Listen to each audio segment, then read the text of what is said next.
kita laksanakan. Tapi saudara-saudara mengetahui bahasanya walaupun toh sudah kembali kepada Undang-Undang Dasar 45 dengan dekret daripada Presiden, pelaksanaannya sampai kepada tahun 65 tidak sesuai dengan apa yang tercantum dalam Undang-Undang Dasar 45, khususnya dalam rangka melaksanakan mungkin juga merupakan konsep perjuangan daripada Bung Karno itu.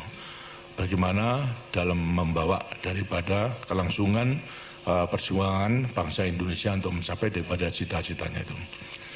Dilihat daripada segi ideologi memang kita bisa mengerti kenapa tidak segera diterapkan sebagaimana yang tercantum di dalam Undang-Undang Dasar 45, baik mengenai lembaga-lembaga tinggi negaranya maupun juga kekuasaan daripada Presiden, mandataris dan lain sebagainya itu. Karena apa? Sebenarnya Bung Karno juga itu selalu mengatakan kepada kita, dilihat daripada segi ideologi, landasan perjuangan ideologi Bung Karno sebetulnya Marxis. Gitu. Marxisme itulah landasan, tapi yang diterapkan di Indonesia. Itu Marxisme yang diterapkan di Indonesia. Selain daripada Marxisme yang diterapkan di Eropa Timur, di Moskow, di Rusia dan sebagainya. Perbedaannya apa? Kalau Marxisme, Leninisme sampai pada komunisme diterapkan di sana adalah merupakan perjuangan kelas. Jadi daripada rakyat pada dasarnya merupakan kelompok yang tidak turut memiliki alat produksi, apa itu pabrik, apa itu tanah dan sebagainya, tidak turut memiliki. Itu merupakan kaum proletar sendiri. Sehingga demikian kaum proletar itu yang sekarang harus disusun untuk memegang kekuasaan, sehingga berlakulah diktator proletariat di negara-negara komunis itu. Sekarang di Indonesia itu tidak demikian. Walaupun kecil rakyat Indonesia itu ikut turut memiliki alat produksinya, ikut turut memiliki tanah menjadi sumber daripada kehidupannya. Ikut turut memiliki misalnya alat-alat pandai, jahit dan sebagainya. Terus lain. Nah ini digambarkan oleh Bung Karno sebagai seorang yang namanya marhen. Marhen itu adalah sepetani yang mempunyai sawah kecil. Karena itu lantas sekarang untuk menerapkan itu diterapkan seperti keadaannya si petani namanya marhen itu, lantas sekarang Marxisme yang diterapkan di Indonesia adalah marhenisme. Tapi pada dasarnya adalah Marxis. Karena itu dalam mempraktekkan mengenai setelah kembali dekret Presiden 5 Juli itu 59, bahasanya ya tidak meninggalkan daripada jiwa dan semangat Marxis itu. Buktinya apa? Buktinya adalah lantas kemudian mengembangkan daripada perjuangan beliau mengenai mempersatukan semua kekuatan dan ideologi. Diajak semua kekuatan dan mempunyai ideologi itu dalam pesta satu meja itu, yang kemudian lantas bersama-sama untuk mencapai cita-citanya itu. Nah, dalam rangka inilah kemudian lantas timbul Nasakom itu, nasionalis, komunis dan agama itu. Nah, ini yang kemudian menjadi pusat daripada kuat pemikiran Bung Karno. Dan ini sudah saya saya ketahui sejak tahun 58. Pada waktu saya menjadi Panglima Divisi Diponegoro. Pada waktu itu beliau mengunjungi daerah dalam rangka saya sebagai penguasa perang. Saya mendampingi beliau di mobil dari Banteng, Taman Banteng sampai kepada kota tempat penginapan. Banyak saya laporkan soal keamanan. Kemudian saya tanya kepada beliau, Pak, karena setelah pemilihan umum pada waktu itu untuk Dewan Kesultanan, ya Pak, ini mengenai PKI di Jawa Tengah itu menang, apakah tidak membahayakan Pancasila? Saya menanyakan itu. Karena ideologi Pancasila sama ideologi daripada komunis dengannya akan mendirikan negara komunis juga. Dan ternyata sekarang sudah menang, apa tidak membahayakan daripada Pancasila? Beliau menjawab bahasanya bahwa karena kenyataan PKI itu mendapat dukungan daripada rakyat. Merupakan kekuatan yang harus kita perhatikan, kita perhitungkan. Karena itu harus kita berjuang untuk menjadikan PKI itu adalah PKI Pancasila. Nah, saya nanya, apa mungkin Pak? Nah, beliau mengatakan ini perjuangan ini bahwa serahkan kepada saya. Kamu udah usah turut-turut gitu. Nah, ya sudah. Di situ saya sudah melihat bahwasanya beliau tidak akan menghilangkan daripada PKI, akan menggunakan. Kemudian apalagi juga setelah kemudian lantas konsep Nasakom tersebut tidak hanya ke dalam negeri, tapi juga sudah dijual luar negeri lewati pidato beliau di Persyaratan Bangsa-Bangsa itu. Jadi tahun 58 saya sudah menanyakan apa tidak membayarkan. Nah, kemudian terjadi mulai soal KUB G30 SPKI, dan secara kebetulan saya memberi kepercayaan untuk mendampingi mengatasi daripada keseluruhannya, sehingga saya tinggal saja. Lah Pak, saya dulu kan sudah tanya bahasanya PKI Pak tidak membayarkan Pancasila. Yang kemudian lantas ternyata sekarang demikian. Tapi beliau masih mengatakan itu mengenai peristiwa G30S dan meninggalkan jenderal-jenderal itu dalam revolusi hanya merupakan suatu hal yang kecil. Yang kita juga agak deg-degan, agak masa meninggal gugurnya daripada jenderal-jenderal hanya merupakan suatu kejadian yang kecil. Baiklah itu. Tapi bagi saya bukan jenderalnya, benar-benar PKI komunis itu sudah mengancam Pancasila. Itu bagi saya. Tapi bagi beliau adalah masih berusaha pada konsepnya untuk mempersatukan daripada ideologi. Karena itu setelah G30S konfliknya itu timbul dalam mengatasi situasi demikian. Ada perbedaan di antaranya konsep rakyat menginginkan PKI itu dibubarkan karena sudah berulang-ulang untuk mengadakan KUB dan sebagainya. Sedang Bung Karno itu adalah tetap ingin mempertahankan daripada PKI dalam rangka konsep Nasakomnya itu. Ini semua tersirat di dalam dialog saya secara empat mata di antara beliau dengan saya itu mulai 2 Oktober sampai kepada 10 Maret berulang-ulang gitu. Saya terus dimarahi terus saja, tapi saya dimarahi apa boleh buat tapi untuk perjuangan. Tapi saya tidak menunjukkan daripada sifat menentang. Saya menunjukkan bahasanya, Pak, ini rakyat itu masih percaya gitu. Kalau Bapak tidak menentang arus daripada rakyat, percayalah gitu. Semua itu masih mendukung untuk menyelesaikan revolusi ini gitu. Tapi ya beliau tetap berpegang teguh dan selalu mengatakan, kamu sebagai prajurit, saya panglima tertinggi gitu. Harus tunduk pada saya, bubarkan itu kami sama KAPI. Jangan katakan Pak, ya kasihan. Wong ini yang mendukung pada perjuangan itu baru bubarkan. PKI itu yang harus bubarkan. Marah lagi daripada beliau. Jadi terus menerus begitu, dan akhirnya pada waktu menyadarkan pada saya lagi, kamu harus tahu bahwa saya ini tidak lagi menjadi pemimpin Indonesia. Saya ini sudah menjadi pemimpin dunia. Saya sudah terlanjur menjual konsep Naskom itu kepada dunia. Sekarang saya harus bubar PKI. Berarti kan menyabut daripada konsep saya. Di mana muka saya terhadap dunia itu? Ini menjadi alasan. Ya, kemudian saya jawab, kalau begitu gampang Pak. Bagaimana? Yang penting sesuai dengan apa yang selalu diajarkan Yang penting kan kepentingan rakyat kita, kepentingan nasional dulu. Baru dengan kepentingan nasional dan kekuatan nasional kita bisa melangkah keluar. Kalau kita tidak mempunyai kekuatan di dalam, ya apa yang harus kita lakukan keluar? Karena kalau caranya demikian, itu gampang. Jadikan saya bemper, saya bilang. Gimana? Saya akan bubarkan PKI. Tapi nanti kalau sudah dengan demikian, lantas dunia itu melihat bahasanya yang membubarkan PKI bukan Pak, tapi saya. Tapi setelah itu kemudian saya minta supaya digongi untuk keperluan ke dalam, supaya ke dalam rakyat benar-benar daripada pembubaran PKI, walaupun saya membubarkan, toh Bapak menyetujui sehingga rakyat bisa mendukungnya. Karena kan ya tidak bisa, ya susah kalau begitu. Kaman, akhirnya tanya, sudah berulang-ulang itu, terus tanggal 20 Oktober sampai kepada 10 Maret, sebelumnya 11 Maret itu. Akhirnya, entah beberapa hari sebelumnya, 1 Maret itu, perubahan Maret ini.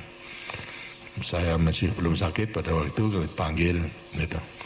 Berdua, Lantas beliau dalam keadaan santai, pakai celana kolor sama kaos saja. Saya mel, itu ada apa? Lantas saya ya minum dan sebagainya.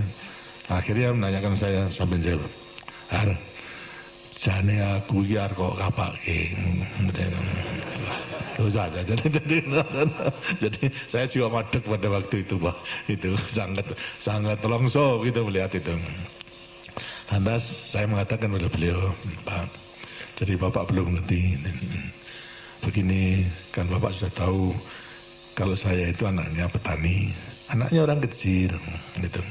Tapi walaupun orang kecil, ayah saya, orang tua saya itu punya kudangan terhadap anaknya itu. Begini, pesan kepada saya, Har, kalau kau kelak menjadi orang, bisa mikul dur mendem jeruk pada orang tua, itu kudangan daripada ayah saya. Ya saya taati.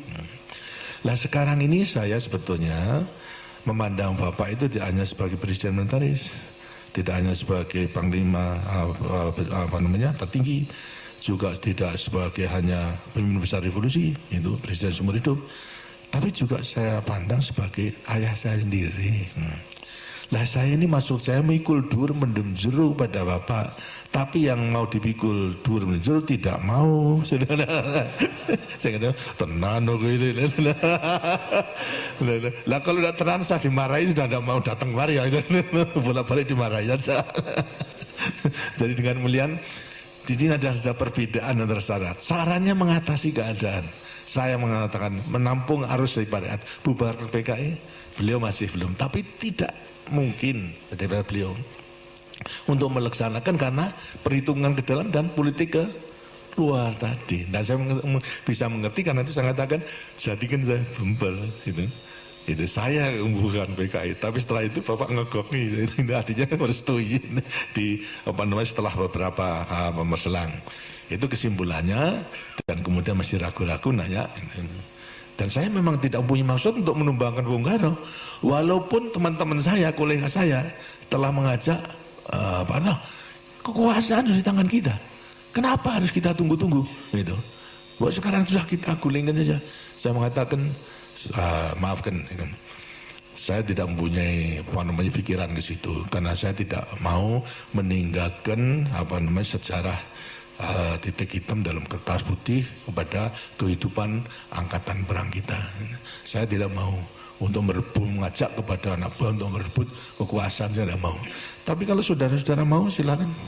Saya tidak turut.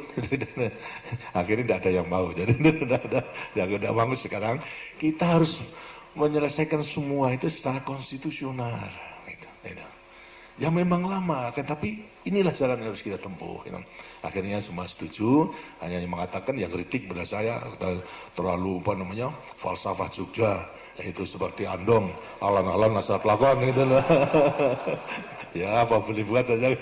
Tapi yang mereka tidak mengerti, yang penting itu kan kelakonnya itu. Jadi kelakonnya dengan berhasil, bukan alon-alonnya, kelakonnya itu dan berhasil. Ya karena mereka salah menafsirkan. Sehingga kemudian terjadi pada 11 Maret sidang kabinet. Di situ ada pemberitaan mengenai soal istana sudah dikepung oleh pasukan yang tidak dikenal. 10 Maret, enggak 11. 12 barangnya. 11 Maret itu keluarnya kan 11 Maret ketika itu kan.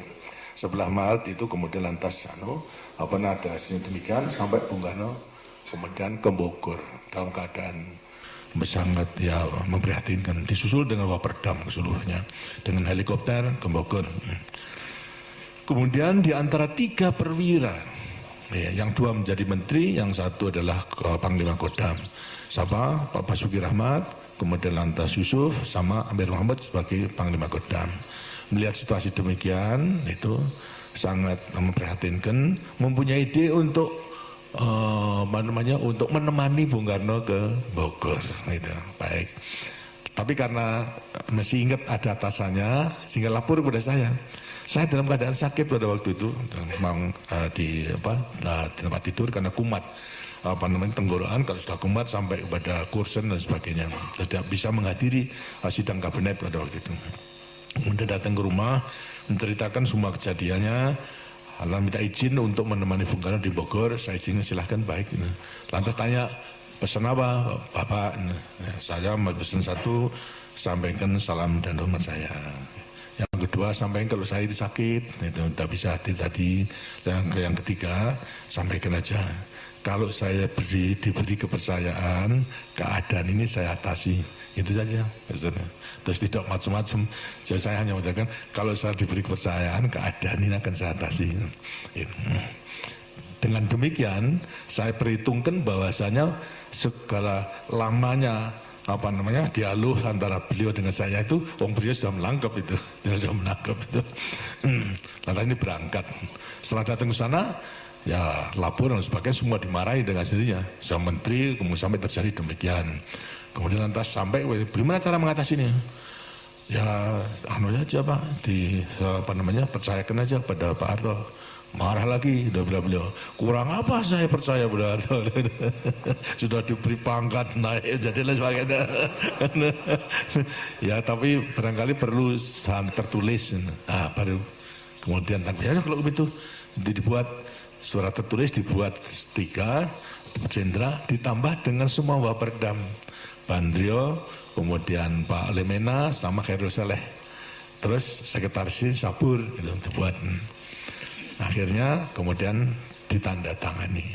Nah, itulah perintah 11 Maret lahir, ditandatangani, sudah mendekati sore, dan isinya adalah memberikan wewenang kepada saya di mana perlu untuk mengambil tindakan atas nama beliau, gitu, untuk mengamankan daripada perjuangan revolusi dan lain sebagainya. Itu merupakan suatu wewenang yang luar biasa itu. Dan kemudian lantas ini dibawa ke Jakarta. Sudah agak malam pada waktu, kurang lebihnya mendekati Isya itu. Kemudian saya masih di rumah, disampaikan, saya baca, saya putuskan kemudian bubarkan PKI. Itu. Bubarkan PKI, kemudian lantas karena persyaratan pada waktu itu harus sebelum mengambil keputusan ada koordinasi dengan menteri-menteri Panglima Angkatan. Saya ada rapat ada di Kostrad. Lama bicarakan semua perwira dan semuanya telah ditinjau. Pokoknya saya mengubarkan daripada PKI. Dan semua dikonsep. Baru setelah jam 1 malam itu saya tanda tangani. Jadi dengan demikian lantas berlaku daripada perintah mengenai pembubaran daripada PKI tersebut itu. Jadi sudah tanggal 12 kalau tanggal 1 itu. Nah, pagiannya diumumkan, kemudian lantas beliau katanya semua Waperdam kumpulkan, dimarahi. Akhirnya diputuskan salah satu untuk dikirim kepada saya, Pak Lemena. Tanggal 13 itu dikirim. Kemudian tanya ke Pak Haji Salim, karena setelah selesai kemudian saya kembali lagi ke rumah untuk istirahat. Karena Pak Lemena mengatakan, kalau saya manggil saya, Mas Harto, apa enggak keliru itu bubaran PKI itu? Saya berkata, enggak, itu di surat perintahnya tidak ada. Ya memang enggak ada, tidak ada gitu. Kalau ada, kalau sudah setuju bapaknya begitu. Pokoknya marah, kita dimarahi. Sudahlah, saya bertanggung jawab. Beliau tahu kalau saya bubarkan PKI, beliau tahu. Enggak percaya. Kemudian setelah beberapa hari kembali, lantas Bung Karno dari Bogor kembali Jakarta, saya sudah agak baik, saya jemput. Pakai helikopter di muka istana, saya jemput, saya laporkan, Pak, ini keadaan demikian. Setelah saya katakan PKI sudah saya bubarkan, itu tinggal Bapak sekarang ngagongi. Saya takir bentar, saya tinggal ngagongi. Ya itu nanti pikir dulu itu. Jadi yang nggak marah beliau. Orang sudah tahu saya ada bubarkan PKI karena mereka jalan yang terbaik itu yang sekarang untuk mengatasi keadaan konflik daripada pada waktu itu. Nah, kemudian lantas berjalan, ada suatu saat, kemudian lantas timbul adanya upacara, kalau tidak salah mengenai Maulid Nabi bulan Juni pada itu, Maret. biasa diadakan upacara di istana. Saya menjemput beliau, mengantarkan, dan saya didengar saksikan oleh sekretaris militer, Saudara Surya Sumeno pada waktu itu, bekas Panglima Divisi Diponegoro, mendampingi saya menjawil kepada beliau, Pak, ini kesempatan yang baik untuk ngegongi daripada apa yang setelah saya lakukan. Beliau mengatakan, ya nanti, ya saya sudah senang, ya nanti akan saya lakukan. Karena dalam amanat tentu ada kesempatan. Saya katakan, tidak perlu bos yang perintah saya. Tapi apa yang dilakukan Harto itu saya mengetahui. Itu saja sudah cukup. Ya nanti ini. Nah itu ngantarkan upacara pidato daripada beliau, itu amanat. Enggak keluar. Enggak keluar itu. Kemudian atas santun lagi di jalanan di antara istana tanya, kok enggak keluar Pak? Wah lain kali ini. Wah ya susah gitu. Nah kemudian lantas terjadi daripada satu permintaan daripada MPRS mengenai penjelasan dari Presiden mengenai terjadinya G13PK itu. Ini diminta dengannya, bagaimana atau penjelasannya itu. Tapi yang keluar bukan penjelasan, tapi pidato Nawaksara, ya sebagai Nawaksara, yang mengatakan, yang membela daripada konsepnya. Ya kemudian nimbul sekarang sudah merupakan konfrontatif antara presiden dengan legislatif. Lah saya sudah tidak bisa buat apa-apa. Nah, itu. Nah, sampai kepada masih pada waktu itu belum jelas, tapi tidak diterima minta dilengkapi, gitu. Ya. Masih dilengkapi juga sama saja, sehingga akhirnya karena tidak diterima, konsekuensinya apa? Ya mandatnya dicabut. Nah, kemudian setelah dicabut, bingung siapa ini yang harus melanjutkan daripada ini. Ya mengatakan, ya Pak Harto, enggak, saya tidak mimpi menjadi presiden, tidak mempersiapkan diri menjadi presiden, tidak mempunyai pengetahuan untuk jadi presiden, karena silakan untuk memilih orang lain. Semuanya lantas tidak ada persoalan antara 9 partai tersebut, sehingga akhirnya kembali kepada apa landasan ini. Landasan dalam keadaan darurat demikian, MPRS tidak bisa memilih. Akibatnya akhirnya nanti diputuskan, udah kalau begitu percayakan kepada pengemban TAP MPRS nomor 9. Karena apa? Super Semari telah dikukuhkan oleh MPRS sebagai TAP nomor 9. Terus mempunyai kekuatan konstitusional. Ya. Pengemban Super Semar yang telah ditetapkan menjadi TAP nomor 9 sekarang melaksanakan kefakiman tersebut, diangkat sebagai presiden. Dan katakan, ya, karena saya tidak sanggup, dan itu memang sebetulnya pengemban TAP MPRS itu yang ditugaskan, saya minta supaya diangkat menjadi penjabat saja. Gitu. Jadi penjabat itu ada sejarahnya, karena saya tidak menyanggupkan diri untuk menjadi presiden. Gitu. Jadi pengemban TAP MPRS nomor 9 sebagai kelanjutan daripada Super Semar itu sebagai penjabat presiden. Gitu. Kemudian lantas saya terima yang dilaksanakan setelah 1 tahun, dan ternyata kemudian diangkat menjadi presiden. Walaupun juga MPRS pada waktu itu tahun 68, terus tahun 67-68 tidak bisa melengkapi dengan satu GPN, tidak bisa. Lantas wakil presiden juga belum diangkat, hanya presiden saja. Ditugaskan oleh MPRS untuk melaksanakan pembangunan 5 tahun. Inilah sebabnya daripada kenapa sampai MPRS tidak bisa menentukan garis besar negara. Karena pengalaman tidak ada. Mulai dulu itu selalu mengenai haluan negara ditentukan pidato tahunan tiap 17 Agustus daripada presiden itu dijadikan haluan negara. Nah itu kan bertentangan dengan Undang-Undang Dasar 45 toh. Tapi sejarahnya pun demikian, sehingga dihadapkan daripada suatu keadaan yang nggak bisa menyusun, hingga dipercayakan kepada Presiden Mandataris untuk melaksanakan pembangunan 5 tahun dan seterusnya. Ini sebagai suatu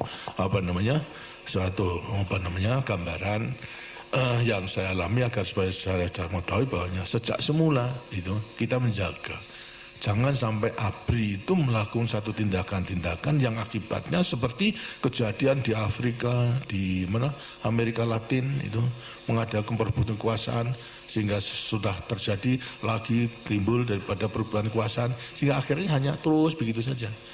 Kita bersyukur alhamdulillah bahwasanya kita bisa mencegah pada waktu itu sehingga memang kita harus lantas sekarang melaksanakan semuanya itu sesuai dengan konstitusi.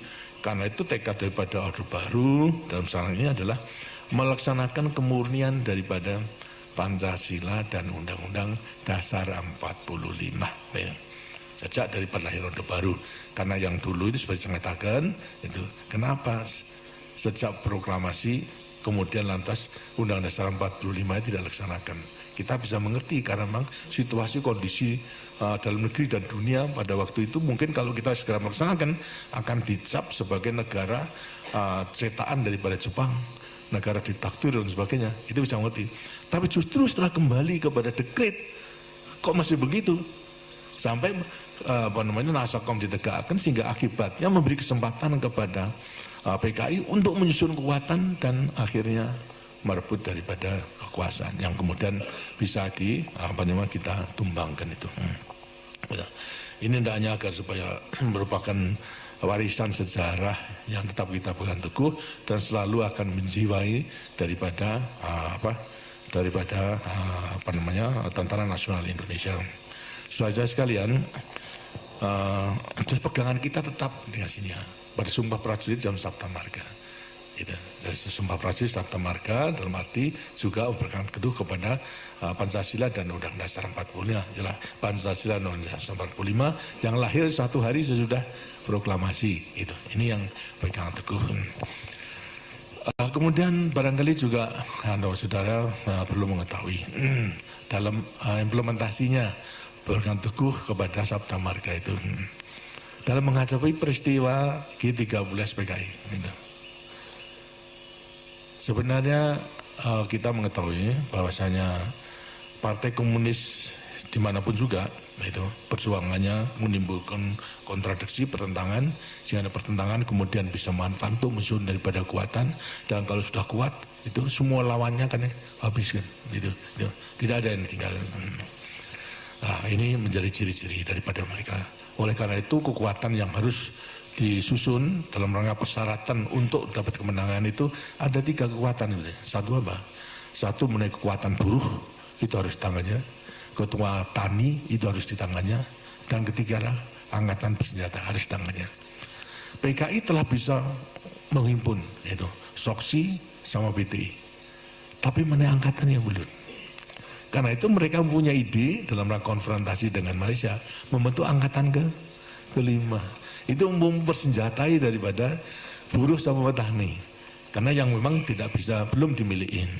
Sedangkan daripada angkatan, sebagai banyak pejuang dengan sini tidak akan mudah begitu saja. Karena itu ini tidak tercapai, sehingga satu-satunya jalan itu sebetulnya karena apa? Terdesak oleh perhitungan waktu. Terdesak oleh perhitungan waktu pada waktu itu apa sebabnya? Terus mereka masih selalu menyandarkan kepada karisma Bung Karno, desakan amlinan terus kepada Bung Karno itu.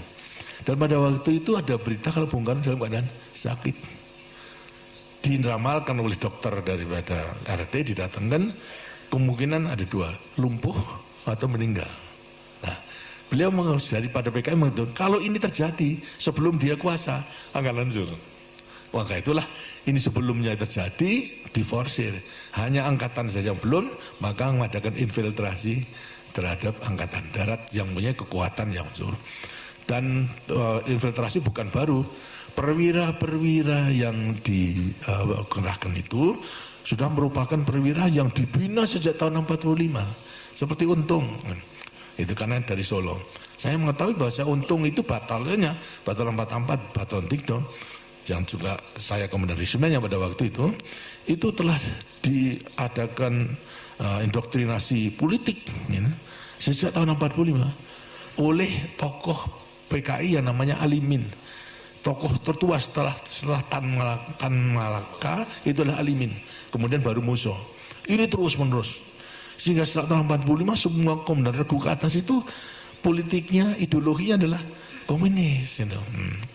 Tapi dalam rangka memperbaiki, kita latih dan sebagainya itu, apalagi pada waktu saya di Solo semua saya latih supaya dipisahkan di antara ideologi sama keprajuritan, dan itu berhasil. Tapi nyata terus dibina sehingga pada akhir membutuhkan, terdesak oleh keadaan, perwira-perwira inilah yang digunakan. Secara kebetulan semua sudah di Jakarta itu, dan memegang kunci-kunci yang penting karena memang rupa-rupanya ada persiapan ke arah situ. Jadi pada waktu pengumuman pertama bahwa Untung melakukan kegiatan itu untuk menghadapi gerakan Dewan Jenderal yang mengadakan coup terhadap Bung Karno, itu saya bisa baca itu Untung itu dulu PKI itu. Tapi dia mengatakan seolah gerakan daripada menghadapi Dewan Jenderal. Dengan Dewan Jenderal sebenarnya tidak ada. Yang ada itu Wanjakti, Dewan Jabatan dan Kepangkatan Tinggi, di mana saya duduk. Ya tidak pernah membicarakan mengenai soal politik, tapi mengenai soal jabatan sama kepangkatan aja. Dari situ sudah mengatakan menyalahgunakan itu. Kemudian lantas terjadi itu pada waktu itu adalah, kalau dilihat dari versi kekuatan, sudah mengetahui bahwasanya susunan Kostrad dulu itu hanya kerangkanya saja. Komando Kostrad, komando tempurnya brigade. Batalon-batalonnya itu masih di kodam-kodam. Kalau diperlukan saja kemudian attach. Tapi kalau tidak diperlukan, saya sudah mempunyai kewajiban untuk melatih mereka itu menjadi satuan tempur yang baik. Jadi saya telah ada hubungan dan mereka melatih. Pada waktu menghadapi peringatan Angkatan Bersenjata tanggal 5 Oktober itu tahun 65, pada waktu itu 3 batalion ditarik ke Jakarta dibumbun dalam satu brigade untuk ikuti parade itu. Batalon 530 dari Jawa Timur, 454 dari Jawa Tengah, Batalon 328 dari Jawa Barat, semuanya parade. Lini antara lain 2 batalon itu telah digaet oleh G13PK, tinggal 1 batalon saja. Karena itu saya usahakan supaya dipisahkan, 530 bisa dipisahkan. Tapi 454 tidak bisa, karena saya beri waktu pada waktu komandan batalionnya ada di istana, wakilnya saya panggil, saya beri penjelasan sendiri bahwasanya kamu ditipu oleh Untung ini, keadaannya demikian. Jadi kapalnya supaya sadar, sekarang kembali kepada Kostrad. Saya beri waktu, kalau jam 6 belum menyatakan kembali, ya terpaksa hadapan dengan Kostrad itu. Akhirnya 5.30 jam 2 itu sudah gabung. Tapi 454 belum, sampai jam 6 meninggalkan. Tapi 2 kompi setelah jam 10 malam dia menggabung dan tinggal 2 kompi. Kemudian lantas terus mendukung daripada perjuangan kelanjutan daripada G13PK itu. Jadi saudara-saudara, supaya mendengar bahasanya, sebetulnya daripada segi kekuatan, saya tidak ada kekuatan, hanya kerangka saja. Tapi setelah saya mengetahui Untung yang memimpin, dan saya bisa menilai bahwa ini di belakangnya mesti ada. Kemudian lantas putusan saya pada waktu itu untuk segera membungkem RRI, membungkem RPKD, lantas saya tunda, jangan, sudah biarkan saja. Mereka mengadakan statement supaya rakyat mengetahui bahwa tidak hanya pada menghadap Dewan Jenderal, tapi apa yang menjadi tujuan itu, sehingga kemudian mulai melakukan satu penurunan pangkat daripada kolonel ke atas, turunkan karena dia paling tinggi Panowesta atau Guntungnya atau itu diturunkan. Jadi saya juga harus turun pada waktu itu. Lantas kedua juga mengenai bentuk Dewan Revolusi, lah sudah itu. Kemudian lantas pemerintah sementara dan sebagainya sudah semuanya leweng. Baru setelah diumumkan, supaya maksud saya rakyat mengetahui apa latar belakangnya itu. Terus politik, karena itu setelah semua dihaji jam 6 dikatakan sebelum jam 7 malam duduki RRI. Kemudian mengumumkan daripada pengumuman saya dan pidato saya. Jadi di sini saya hanya pegang pada waktu itu soal jelas pada staf. Saya perhitungkan ini di belakangnya daripada Untung ini PKI pasti. Nah kalau PKI bukan masalahnya mengenai Dewan Jenderal Angkatan Darat, ini pasti akan mendirikan negara komunis. Berarti Pancasila itu dalam keadaan bahaya. Sedang kita sebagai prajurit Sabta Marga harus membela Pancasila. Akan kita biarkan atau gimana? Kalau dibiarkan, daripada doktrin komunis itu akhirnya toh kita akan mati konyol. Siapa? Akan dibunuh semuanya. Lah daripada mati konyol, mari mati sebagai prajurit yang setia kepada sumpah prajurit Sabta Marga. Menurut perhitungan saya, kita harus melawan daripada mati konyol. Itu semua setuju, oke, betul. Kita lawan, kita hadapi daripada semuanya itu. Sehingga walaupun kekuatan itu relatif tidak ada, tapi karena saya percaya bahwa rakyat itu akan mendukungnya, dan kesatuan yang tertipu akhirnya juga akan kembali. Nah, untuk mengatasi itu, akhirnya bisa diatasi dengan sebaik-baiknya. Inilah berapa mengenai nilai daripada kesetiaan kita kepada negara dan bangsa yang berdasarkan Pancasila dan Undang-Undang 45 daripada para prajurit yang betul-betul kalau setia berpegangan kepada sumpah prajurit dan Sabta Marga, tidak akan menjadi masalah. Karena itu selalu saya katakan, itu tidak perlu repot-repot daripada kita mengukurkan teori apa-apa, pegang aja lah kepada Pancasila dan juga Sabta Marga dalam memperbesar pengabdian kita negara pada bangsa. Tidak melihat kepada orangnya, kita tidak ingin menjadi patuh kepada orangnya, tapi adalah berpegang kepada cita-cita perjuangan kita. Nah, kalau kita patuh pada orangnya itu dalam rangka orang yang mengemban tugas daripada negara dan bangsa itu. Ini saya harapkan, dan sekarang memang sudah kita buktikan bahwasanya dalam rangka melaksanakan kemurnian Pancasila dan Undang-Undang Dasar 45.